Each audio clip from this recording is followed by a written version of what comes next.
I just had the most interesting experience. Okay, so here's a tweet that I made yesterday where I said Olivia Rodrigo, artist of the century, in my humble opinion, because her new album Guts just came out. You might be asking yourself, why does that have 3.2 million views? I was wondering the same thing. So I go into the quote tweets on this, and one of my mutuals wrote, literally writing an article right now about how skinny, pretty, rich, girl pop and corporate approved rebellion without politics is a sign of extremely dire ethics vacuum in our culture, with Olivia Rodrigo, Taylor Swift, Lana Del Rey, and Ariana Grande in my crosshairs.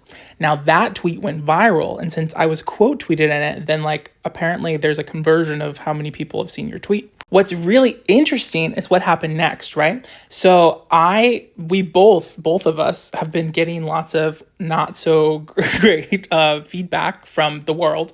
A lot of people don't like that I said Olivia Rodrigo was artist of the century. Listen, I love all artists, and I do agree that yes, Beyonce is artist of the century. I'm sorry. I love Beyonce. I didn't mean, I was just excited. It was like a fangirl moment, the new album's out, you're listening to it, and you're like, yes, I'm a stan. I love this. But people took this as me saying that other artists were not artists of the century, and because it's the internet and so silly, people reacted really weird. So now people who don't like Olivia Rodrigo are sending me messages you need to listen to more music, you're uncultured, and I'm just trying to be as nice and gracious as possible. I'm so sorry, I didn't mean to cause any disrespect. I just like Olivia Rodrigo. I enjoyed her album. I don't know how this situation, how I've gotten here.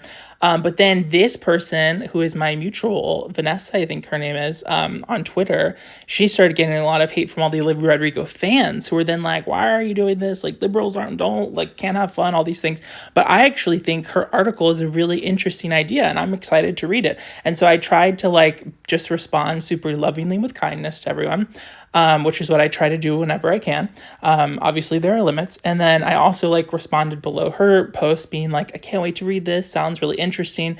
And for all of the quote tweets that have been kind of nasty towards me, I'm just responding kindly to these people.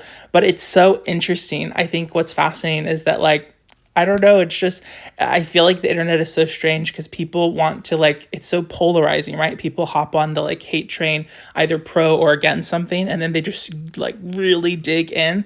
And you could say I love cheese. And then now the anti-cheese lobby is out to get you. All I did was say Olivia Rodrigo, artist of the century, because her album came out that day and I wanted to support her. I also have been actively making TikToks for all of the artists I love. I make TikToks about Beyonce. I make TikToks about Megan Thee Stallion, about Cardi B. I've made so many posts being this is my favorite artist. I love these. It's just a hyperbolic excitement when a new album comes out, and people have just reacted so wildly. And I was just wow, this is a crazy time when living in vibes. It's nuts. I am still excited to read this article. And I mean, at this point, going viral doesn't really impact me mentally that much. It's whatever. But it's just a fascinating psychological thing that people would see, a lot of people too, because I have a gay pride flag in my bio because I am gay. They were how could a gay person say this? As if being gay means you're not allowed to Olivia Rodrigo, which makes no sense. I was what are you talking about?